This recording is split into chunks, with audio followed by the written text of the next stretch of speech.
نفسك تكون بتعمل معجزات؟ سؤال غريب مش كده؟ الحقيقة الحقيقة إن إحنا أوقات كتير قوي بنفتكر إن الإنسان البركة هو الإنسان اللي يكون بيعمل معجزات وبيخرج الأرواح وبيعمل كل الحاجات دي. لكن الواقع إن الأنبا أنطونيوس الكبير كان علمنا حاجة مهمة جدا. الأنبا أنطونيوس الكبير كان قال: ليس الإنسان المبارك هو الذي يصنع معجزات أو يرى الملائكة، ولكنه الإنسان الذي يرى خطاياه. يعني الإنسان المبارك مش هو بس اللي يكون بيعمل فعلا معجزات أو كده، لكن فعلا يكون بيسعى طول الوقت لخلاص نفسه وبيدور على إنه إزاي يعيش حياة حقيقية مع ربنا. لو رجعنا كده بالزمن لأيام الأنبا بخوميوس أب الشركة، هنلاقي إن مجموعة رهبان كانوا قالوا له: صلي لنا يا أبانا عشان نفسنا نكون إننا نبقى ناس كده حلوين وبنعمل معجزات ونكون قديسين.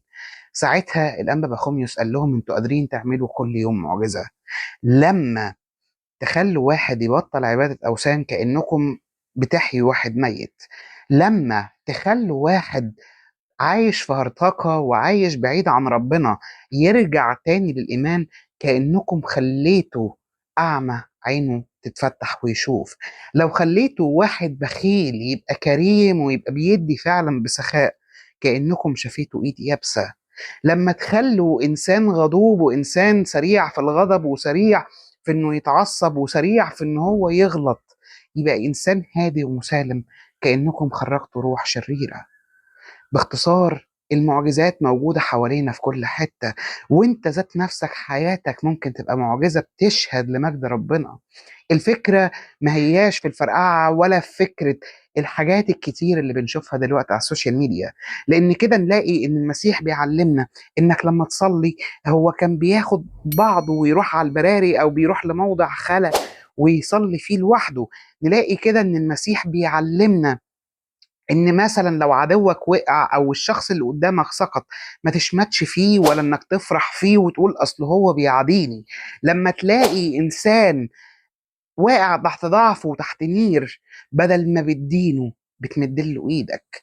المسيح كده لما المرأة الخاطية جابوها له علشان يدينها ويرجمها، ساعتها قال لهم: من منكم بلا خطية فليرميها أولا بحجر. ولما كلهم رجعوا خطوة لورا، هو ذات نفسه مد ايده وقال لها: ولنا أدينك، اذهبي أمضي أيضا بسلام. ودي في حد ذاتها برضو معجزة، إنه يديها السلام اللي بتدور عليه، يديها الحب والاحتواء اللي كانت بتدور عليه.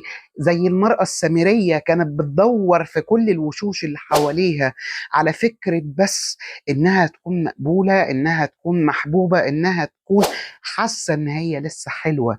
وعشان كده لما قابلت المسيح حياتها كلها اتغيرت. ودي برضو في حد ذاتها معجزة. المعجزات مش محتاجة لشو، المعجزات مش محتاجة لبهرجة والكلام كتير قوي علشان نقول ان هي فيها عمل ربنا. بالعكس، بالعكس، اوعى تتخدع باللي الشيطان ساعات بيعمله، لان الكتاب ذات نفسه بيقول ان الشيطان قادر يتحول لنور. عمر ما الشيطان هيجي لك بصورته الحقيقية الوحشة القبيحة اللي مليانة تفاصيل سيئة علشان يسلب منك سلامك ويسلب منك أبديتك بالصورة دي. لا، هو هيجي لك دايما بالصورة اللي تخليك تحاول تتقبله، بالصورة اللي تخليك يبقى في جواك نوع من الشك انه ممكن يبقى فعلا جاي من ربنا. علشان كده حتى المسيح قالها لنا، قال لنا ان هيقوم مسحاء كذبة وانبياء كذبة وان هم هيتنبأوا وهيعملوا معجزات علشان يضلوا حتى اللي ماسكين فيه. اوعى تنخدع في الحوارات دي بسهولة، واوعى تسلم دماغك بسهولة، لان باختصار طول ما انت عينك هتكون متعلقة على ربنا، عمرك ما هتصدق شوية خرافات بتحصل او شوية شو بيحصل. لان صدقني صدقني، الانسان اللي هيبقى عايش فعلا مع المسيح وفعلا يكون عايش بالفضيلة اللي جواه، هيبقى دايما عايش بالفضيلة دي. لان زي ما احنا عارفين الفضيلة كده لما بتظهر، للأسف المجد الباطل بيتملك منها. وقت ما تلاقي إن حد عايش وبيقول لك قد إيه إن الفضيلة حلوة وقد إيه إن أنا بعمل معجزات وقد إيه إن أنا بعمل وبسوي، اعرف إن دي مش روح ربنا. لأن تلاقي كده إن المسيح ذات نفسه لما كان عارف إن هم عايزين ياخدوه ويخلوه ملك، خد بعضه واختفى بهدوء. خد بعضه علشان يهرب من فكرة المجد الباطل. ده المسيح نفسه، ما بالك احنا اللي ما نجيش حاجة في المسيح.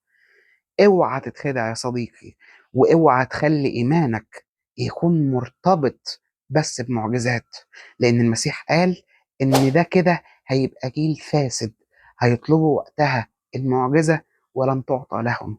خلي بالك من الذئاب اللي بتيجي في شكل حملان، خلي بالك من الذئاب اللي بتيجي وبتحاول تجمل كلامها وتخلي كلامها واخد صبغة من بره، واخد لمعة من بره كأنه كلام عن ربنا ومن ربنا، والواقع هو كلام بس عشان يهلكك.